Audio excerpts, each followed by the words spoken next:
Damn it, you guys really got me responding to my YouTube comments again. Come on, guys. What? We can't keep doing this. I'm joking, of course. Today we're going to be I put out this video a couple days ago talking about the big drop-off we've seen in Scarlet and Violet. You know, while we're waiting for the home to come out, and we're going to keep, doing a post-mortem on the early Scarlet and Violet metagame. I also put out this tweet, which got a lot of attention, talking about this chart that I talked about in the recent video. Once again, this pink line is the OU over the years. We saw record highs when the games came out, and now we're dropping to one of the lowest games played a month that OU has ever seen.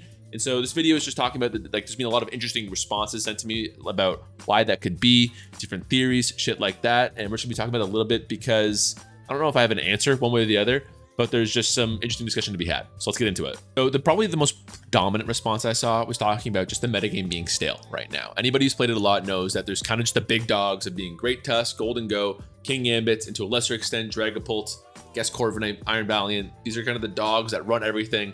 And any other teams that aren't those six are like some sort of response or contributor or helper in that top six. And so yes, almost every team you're going to see on the OU ladder, certainly at least at a high level, is going to involve, I'd say, like a majority of the top 8 to 12 Pokemon right now, leading to what many people are calling a stale metagame. I am a little bit dubious about this sort of line of thinking here. Actually, before I address it completely, let's talk about this comment here that we got. I thought it was really interesting. This person says, Terra didn't kill the meta, which is kind of what I accuse it of in this game, in this video right here. Terra didn't kill the meta. Those with high enough skill levels to recognize Terra as OP are a tiny minority in the meta, and they didn't quit Pokemon, they're complaining in the forums. It's a great point. What killed the meta is the overly limited dex, homogeneity in teams due to power creep, and an aging player base who are starting to have families and kids. So there's a lot to break down in this comment, and I thought there was a lot of great points being made. The first one, I don't totally agree. I think it's a really interesting insight, this whole idea that there's not a lot of people who are high enough skill level to determine that Terra is rooting the meta, yada yada. I don't know if I quite agree. Like if I'm playing basketball and I'm shitty at basketball, and there's something, and I'm playing against someone really good, and they pick up on some sort of technical thing I'm doing, and they always steal the ball at the perfect opportunity from me. Like I might not realize exactly what they're doing or exactly what I'm doing wrong, but it's still gonna be a pretty shitty feeling for me. I'm not gonna enjoy it a lot. So that's kind of a strange analogy, but it's the same idea of you don't necessarily need to know what's happening and what's wrong to still not enjoy it. You don't have to be articulating it to realize, ah shit, I just lost to a Volcarona, speed yada yada. It sucked. And I think that is a part of a core reason why we saw such this huge spike and huge decline, is because I think a lot of casuals who come to the game, they go, Terraformation is so fun. It's such a cool, new, unique generational mechanic. Look, I just turned my Volcarona into a terrifying Volcarona, and it swept 6-0. It was so great. This is so fun. And then the opposite happens to them a couple times, and they go, maybe I'll do something else right now, right? Like they might not point to that as being the reason, but it's just kind of unrewarding to kind of lose a game based on something like that, right? And that's what I think is just such a more volatile metagame, where it's fun for a little bit. You play it for a month and you have a great time. But in terms of like turning that new player into a long time, like keeping this more gentle slope to a long time player that's going to be playing this for a long time and learn the ins and outs in a metagame, there's that much volatility going to everyday interactions in the metagame. I don't know if that's likely. So I see what they're saying here. I could be mistaken. There's no way to know. That's the thing. So much of what we're speculating this whole video is speculation, and there's no census data that's going to be put out that's going to confirm this is the actual reason why the meta declined. It's probably a mixture, a myriad of all of these, right?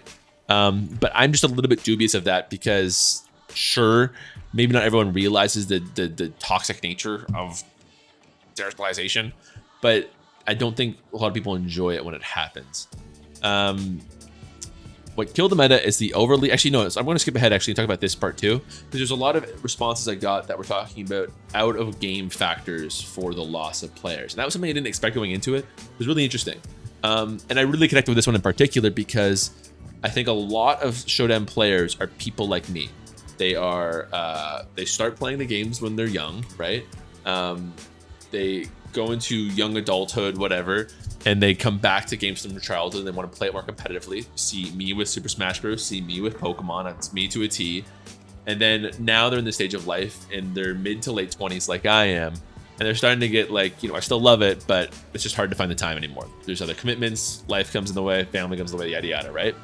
I think it's a fair point. I, of course, connected this very clearly because as I just laid out, that describes me to a T. But once again, it's hard to judge. Like, I know lots of players who I've spoken to who got into the game in Gen 6 and Gen 7, right? So how many of them, like of a new generation of players, does that equal the people who are aging out? Does it not? I don't know, but it does, like I just said, strike a chord with me. Some other out-of-game factors that were discussed. There's a lot in the tweet right now. Someone mentioned Zelda came out. Didn't XQC play the month before? School just got let out and people played in class constantly. Finals kept them busy. Employment, this person says. A lot of that I don't think really makes sense because this drop happened, like, this isn't today that we're talking about. This is like months ago that is happening, right? The games spiked in November and they've been dropping ever since. Like, that's just term 2 of schools, right? Not let alone school going out, right? So I think like Zelda just came out like a week ago. I don't think that's the reason why we saw a Terra drop 2 months ago. But again, maybe there's something to this, right? Like all these things kind of adding up. You know, it's worth pointing out, I'm being all a doomer about all this, but every single game that we've ever seen has a spike at launch and dramatically drops after release. That's just the nature of the excitement of a new game. That's always going to happen. But perhaps these out-of-game factors that I just discussed have led to a more precipitous downfall than we saw in Sword and Shield or Sun and Moon, whatever. It's a more drastic downfall, right? That is possible. And also, yeah, on the topic of out-of-game stuff, Pokemon Challenges said, wasn't set literally down for like a week. It was down for like a day or two. Maybe people like, you know, got off of it for like that period and they came back. I don't really buy it personally. Any other out of game factors I'm missing here? People talked about Biden's America. I mean, how can you say no to that? Second Zelda comment here. Third comment here. I think these people don't understand the timeline. So yeah, I mean, maybe it's a factor. I can't speak to it too much, but it's an interesting thought. But let's get into the main meat and bones of this comment, which is saying what killed the meta is the overly limited decks, homogeneous teams due to power creep, which is seemingly a very similar thing, right? Hopefully might be fixing Pokemon Home. If you're trying to be an optimist here and you're saying Pokemon Home's going to fix a lot of the troubles we're seeing right now, then more DLC and Pokemon Home should help that out a lot, right? And staleness was something that, like I said before, was the most common thing we saw here. And I am personally just a little bit dubious about the truth of that, right? I think if you go back like historically through every overused metagame, there's almost always staleness. Sword and Shield, if it had a single criticism, was probably the staleness. Maybe the slower pace, but like staleness was definitely a big part of that too, right? I'll give you Gen 7 was a total exception to that. Gen 6, pretty stale. Gen 5, very stale. Very, you know, if we want to talk about like the core of Great Tusk and King Ambit and Golden Go, well, how about I introduce you to our friends Latios and Tyranitar? Come sit down right by them here. Gen 4, I don't play a lot of Gen 4, at least not nowadays. So I can't speak to the staleness of that metagame too much. I'd be stunned if it wasn't stale by today's standards, right? And I can't speak to Gen 3 either, but Gen 2 and 1, I know if we can even judge those as modern generations, are certainly quite stale. Because this is what happens in a metagame. Metagames, like, it doesn't have to be Pokemon. We're talking about Pokemon's a great example of it because it's just so like numbers focused in this whole conversation. But any competitive metagame, freaking Smash Bros, like I always bring up, like the people are going to use the good things. People aren't gonna like. It doesn't take a genius to go like, holy, like Zelda and Mewtwo suck. I'm gonna play the Fox and the Marth guy that killed people at 80% instead. This is way more fun. This is how optimization works. Optimization of metagames. It's the same reason why League of Legends needs a new balance patch every 2 weeks, every month, is because the good players get their hands on it. They realize, holy crap, if you link this with this, with this, with this, with this, it's optimal. And optimal means I have a competitive edge. And what are we all trying to do here when we're playing competitive video games? We're trying to win. And any competitive edge is huge as a part of that, right? So yes, I think there is staleness in this current metagame. I do think we saw it quicker than we would expect to in other metas, probably because of that smaller decks that we're talking about here. But like, it was always going to happen. It was always going to be stale, just the nature of a competitive game, especially Pokemon. The question is whether that limited staleness is fun or not, right? Because if we go back to Gen 5, I think it's one of the most stale metagames you can like look at, you can take a stick at, but it's fun. I mean, I don't want to speak like Gen 5 players are a monolith, but almost every Gen 5 player I know is like, shit, yeah, that's one of the best metagames you've ever seen. because yes, you're seeing Tyranitar and Latios all the freaking time, but all the counter punches are based on that. There's a creative way to play around these mons, and it's hard to articulate. It makes a game of Pokemon fun or not, but it's cool to see people drop a meteor and see shit blow up, right? Like, it was also, and in contrast to this metagame, extremely hazard dependent. It was also extremely hard to get hazards off the field, but it was still very entertaining and very fun. Whereas if I compare it to this metagame, not to beat a dead horse too much, but it's 50-50 City in this metagame without like a lot of like meaningful decisions. It's just 50-50s all the time about sucker punches coming your way with King Gambit, what freaking set the Great Tusker Iron Valiant is running, the million different Terra stylizations that you can come across with, like, once again, King Gambit and Volcarona and just all this shit, Skeletor, like all this shit, you don't know what they're running. So I think staleness is, I think I understand where people are coming from with it, but I don't think I agree that it is what's killing a metagame, because otherwise every freaking metagame we've seen since the launch of the site would be having low usage, right? Like, but it's not, it's just this single one. So again, hard to say whether I'm right or not, but I'm a little bit dubious of this staleness killed the meta thing. The second biggest point though was one of terrestrialization. I think there's a comment here that said, where was it? Sums it up really well. If I had to sum up all like the 300, 500 comments I got in between these two sources, I would sum it up to Terra and a stale meta. I see a lot of comments like this, talking about not even just terrestrialization, but just frustration over the results of the suspect test that happened. And I get that, because I also am kind of anti-terrestrialization right now, but I think there's a couple of major factors to take into account with it. First of all, I do think just the timing of the suspect was maybe not unfortunate, but just like meant that this result was kind of inevitable. I do think it was too early to ban it at the time of that suspect. We didn't know enough. We didn't know as much as we do now. We gave it some breathing room. We're probably gonna do the same thing in the post-home metagame too. But also think there's like a bit of like, I say that being mean, but I think that we saw this huge spike of players, which are just inevitably going to be casuals, people new to the game from Scarlet and Violet, yada yada. Casuals come in, and what do casuals want? They want the core mechanics of the game. They always do, right? They were the biggest supporters of Dynamax and Gigantamax last generation, and they think generations got to stay, because they like to put every generation in their box, right? Oh, Gen 6 is Megas. Oh, Gen 6 is Z-moves. They all want to like put it in a box. They don't think of it the same way. And I love to think of Gen 9 as the terrestrialization metagame. So they came in, and while yes, these casuals probably weren't like voting in the suspect test themselves, but you needed prerequisites in order to do so, which were hard to get. I do think that they were just swarming, like making a lot of noise, right? Maybe you guys as the audience have a harder time understanding it compared to me, like who got like a million comments on the subject, or even somebody just follows Pinchinator on Twitter, poor guy. But there was just so much noise surrounding Terra, right? So much like, if they ban Terra, I will leave Showdown for good. Well, it looks like you already did leave the server for good, man. So thanks for that. There's just so much noise regarding that I think it kind of swamped everything. But I bet a lot of these people just came in, they made it clear that like that you have to play Terra, then they dipped anyways, right? So it seems like there's a lot of noise on that. And also, I will also say that I think the nature of this is that it's such a divisive, like bitter topic. Some people, like, there's nobody's gonna change their mind if they're diehard believe that Terra should always be in the game, because it's a core mechanic. It'd be very hard to dissuade them. And I think that no matter what would happen with the results of the suspect test or in future suspect tests, it's gonna leave people feeling very bitter and upset about it. It's going to, right? Like, people are gonna quit it regardless. It's a no-win situation.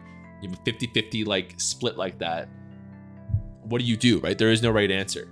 I do personally really think that we should adopt at least at first like a halfway measure, like an open team sheets like VGC does, or like I don't know, just like some sort of there's all kinds of half measures that have been floated out there. I'm not going to discuss them here. I like a lot of them before we go to banning it entirely. It also means it's more time wasted on suspect testing and community polls and shit like that could be spent on other balanced things like, should we allow Magirin in the tier or whatever, right? But it's a tough question. I don't know. Once again, this is kind of putting this video. I don't have an answer for you guys. I don't have a result, but it's worth talking about, because I do think it's a shitty spot to be in where we don't have a correct course per se. Another frequent comment we saw were people saying things to the effect, this person Brunch here says, people left again because like always, the most interesting stuff in the metagame gets banned out and a bunch of old mods return that make it feel too much like previous gens, blah, blah, blah. This whole, like, all the interesting stuff gets banned out. I've addressed it a million times. I'm not going to try to belabor it too much here. I really don't think that's true. I think that the banning in this generation has been pretty conservative, honestly. And it's, in my opinion, very hard to argue that any of these Pokemon in the Uber tier right now should be retested. Like, for example, if you try to tell me that like Chi-Yu was a correct decision to was an incorrect decision and should have stayed in the tier, like we're just this, or Palafin, we're just having a different, we're on different planets here. Like that means you want there to be like a Tauros Paldea Fire on every team, and even then it's getting chipped down like really badly and yada yada. Or a Palafin, like there was no Palafin counters, is the worst thing, right? Like you just had to have it because it was so freaking like, or Fluttermane or Houndstone. We really think that these should be in. And if before you say, oh, Last Respect should have been in it, if you me to tell me that this freaking drop off happened because people couldn't play Last Respect's less Houndstone, once again, we are on different planets. We are not talking the same language here. I don't understand. Maybe if you want to say something more controversial like Chien Pao or Esparta, they should have stayed. Annihilate, maybe. But again, I feel like banning's been pretty conservative this generation. And I have a hard time believing that somebody says, all right, time to play a game of Showdown. Oh no, they banned Chi-Yu, so I can't do freaking, you know, Overheat Okoa Toxapex anymore. That's it, I'm out. I'm never playing again, right? I find that a little bit harder to believe. Especially, you know, if we're talking about staleness in a metagame, right? Like, I've addressed this all before, but what happens when you allow these over Pokemon to stay in the tier is that their answers become very centralizing. So like, again, Chi-Yu, you're forced to have like an assault vest, freaking like what are the answers to Chi-Yu are, you're forced to have on every team. So if you thought it was still before, when you're obligated to include the Chi-Yu counter, not even mentioning the broken Pokemon Chi-Yu itself on every single team, that is what creates a truly stale metagame, right? It's one thing to have Great Tusk on your team just because it's good and just because it helps with King Ambit, or Golden Go. Golden Go is arguably, you know, ban-worthy in itself because of how centralizing it is.